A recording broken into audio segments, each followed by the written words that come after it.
নামাজের অর্থ জাননি,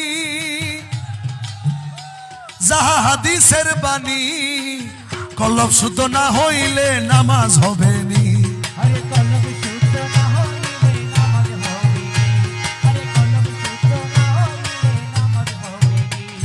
সেজদা দিলে অনুমানে, অনুমানে সেজদা কে দিছিল? শয়তান দিছিল, মনে নাই? আল্লাহ বলছে তুমি আদমকে সেজদা করো, সে আল্লাহকে সেজদা করতে রাজি, কিন্তু আদমকে সেজদা করতে। আর এই মক্কেলে বলে মাইজ ভান্ডারে নাকি পীরকে সেজদা দেয়, তাজিমে সেজদা দেয়। আরে আদমকে যে সেজদা দেয়, আদমকে যে সেজদা দেয় তাহলে সে আল্লাহর হুকুম মানে, আর যে আদমকে সেজদা দেয় না তে তো শয়তানের অনুসারী।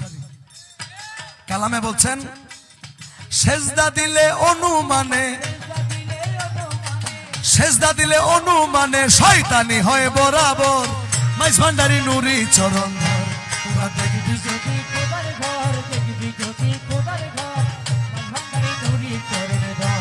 আরে ওই চরণে